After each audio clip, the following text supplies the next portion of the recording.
En nombre del Padre, del Hijo y del Espíritu Santo. Amén. Es con alegría que celebramos la figura de San José. Está tan íntimamente, necesariamente relacionada a todos los misterios de la Navidad. Y sin embargo, cada año su fiesta queda cerca en torno a la Semana Santa, a los misterios de la Pascua. A veces hasta llega a trasladarse para después de la semana de Pascua. Y podría parecer como algo un poco fuera de lugar, porque no lo vemos a San José ahí en estos misterios de la Semana Santa, de la Pasión, de la Resurrección de nuestro Señor. Podría decirse que si bien la Iglesia ordena los misterios de lo que se llama el ciclo temporal de los domingos, de Adviento, Navidad, Cuaresma, Pascua, sin embargo, no así con el ciclo de los santos.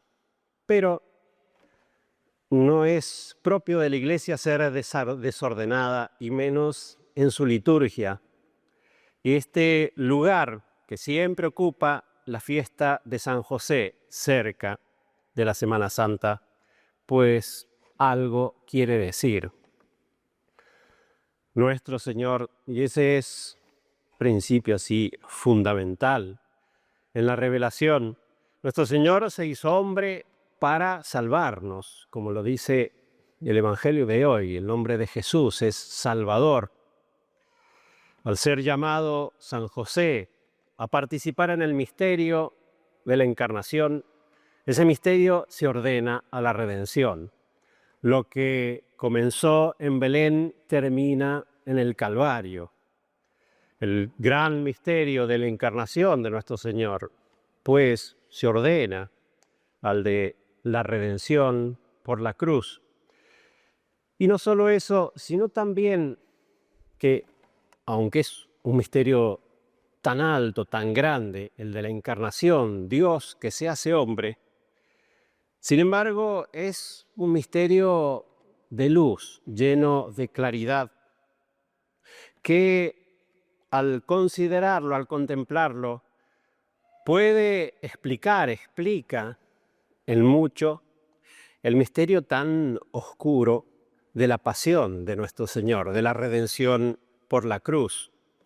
Y eso que pasa, mirándolo a Cristo, pasa, por ejemplo, también con la Santísima Virgen.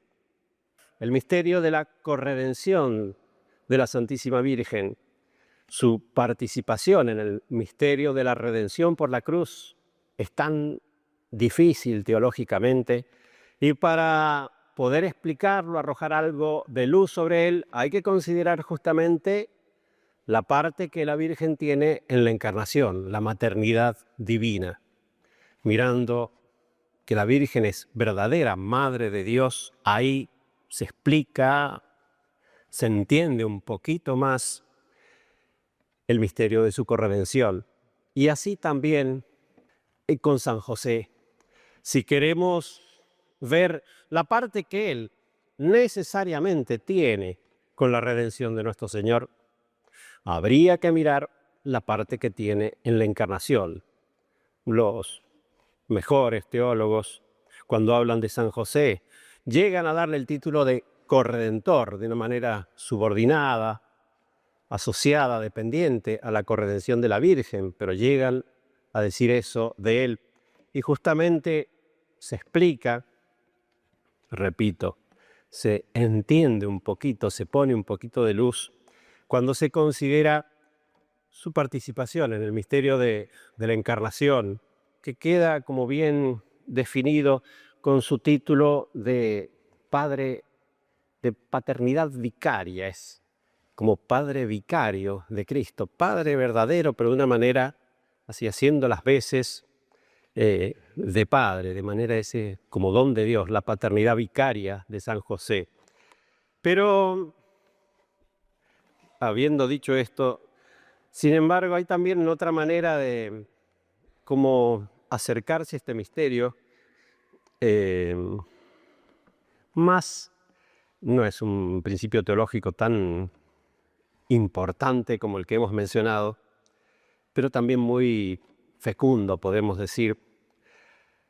Hay una analogía profunda, en mucho misteriosa, entre los misterios de Cristo y los misterios de la Iglesia, y en particular entre los misterios de la pasión de nuestro Señor y las profecías de la futura, podríamos decir, llamar pasión de la Iglesia en tiempos del Anticristo.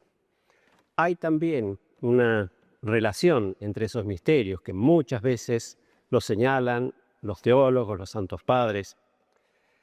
Y San Pablo habla, mirando estos misterios de la futura pasión de la Iglesia, que sí es cierto, no son más claros, sino todavía más oscuros que el misterio de la redención, que el misterio de la pasión de nuestro Señor, porque están envueltos en el velo de la profecía, de las cosas futuras. Habla de un obstáculo que detiene la acción del misterio de iniquidad, la aparición del anticristo, escribiendo a los tesalonicenses. Un obstáculo que debe ser quitado para que recién pueda como operar ese misterio de iniquidad, darse entonces la gran apostasía y aparecer la figura del anticristo, de aquel que va a perseguir y en cierta manera hacer padecer a la Iglesia como padeció Cristo. Y podemos decir que mirando la pasión de nuestro Señor, ese obstáculo era San José. San José es el custodio puesto por Dios de la Sagrada Familia. La Sagrada Familia es como la célula original de esa gran familia que es la Iglesia. Y él tiene el deber de custodiar, defender, proteger a nuestro Señor y a la Virgen. Él va a servir de obstáculo frente a la persecución, a la acción del demonio, y ese obstáculo debía ser quitado para que se operara el misterio, que es como el primer gran acto de ese misterio de iniquidad, que es la apostasía de Israel y la crucifixión de nuestro Señor. San José como obstáculo a quitar, por eso Él no está al pie de la cruz. Podría parecer esta referencia no esclarecedora, sino oscureciendo más la figura de San José. Sin embargo, si uno considera cuál es, según la explicación así más segura, más común de los santos padres, acerca de ese obstáculo futuro del anticristo que retiene la acción del anticristo y que deberá caer, ser quitado para que se desate ese misterio de iniquidad, siempre han dicho que es el poder político del Imperio Romano vivificado por el poder de la Iglesia, por el poder de los papas.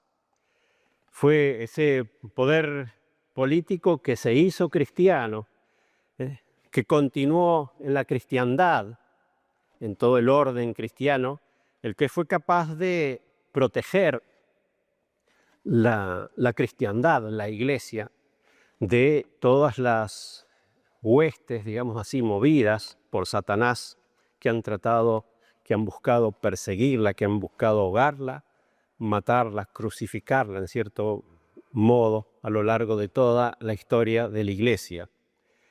Ese poder político cristiano, el poder de los reyes cristianos, de los gobernantes cristianos, vivificados como alma al cuerpo por el poder de los papas, el poder de la Iglesia.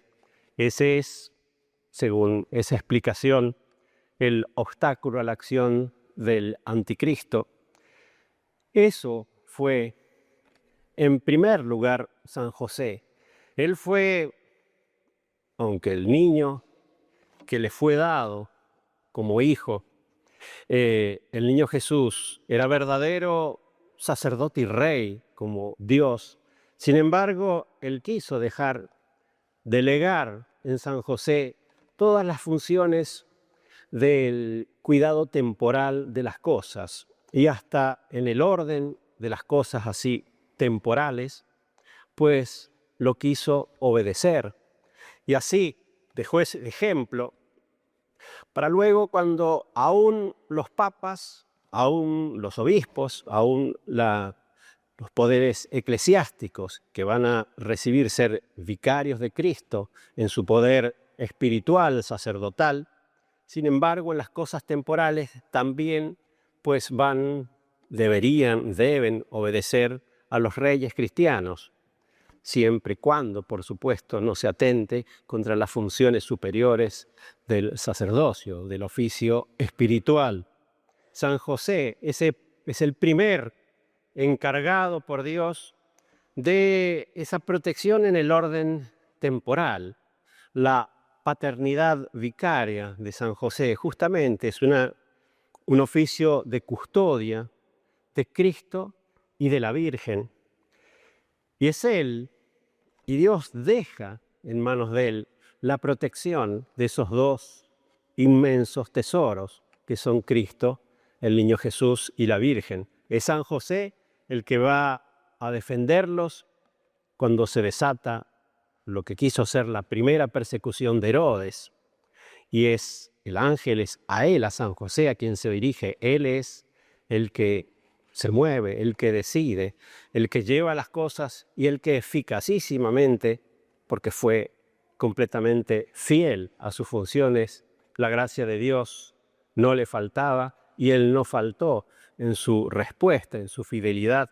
Él fue eficacísimo protector frente a Herodes, y así como él lo protegió de Herodes, si hubiera estado San José, también lo hubiera protegido de Caifás. San José debía como dejar librada a la Virgen y a su hijo al misterio de iniquidad y ser como quitado, porque él realmente hubiera sido custodio, obstáculo a la acción del demonio, eficacísimo, porque ese es el oficio que recibió de Dios. Ese es como la parte en el misterio de la redención. Él debió dejarlos solos, retirarse. No debía estar al pie de la cruz, porque si hubiera estado él, no se hubiera realizado, no hubieran podido obrar en todas las insidias del demonio, el poder por la fortaleza, por ese oficio propio recibido de Dios de San José. Es también el oficio de los gobernantes cristianos, de los reyes cristianos. San José es el ejemplar primero, como protector, como custodio de Cristo y de la Virgen que es como el prototipo, el ejemplar de la Iglesia, es también modelo, especial modelo del gobernante cristiano. San José, prudentísimo, justísimo, fortísimo, castísimo, pues ese es el ejemplar, así como custodio de Cristo y la Iglesia, ejemplar del gobernante cristiano. Los gobernantes cristianos que deberían seguir siendo fieles a Dios no le faltaría la prudencia para obrar, para defender a Cristo y su Iglesia de las insidias del demonio a través de todos los elementos, los medios que él puede mover, las huestes del mal que él puede mover contra la Iglesia.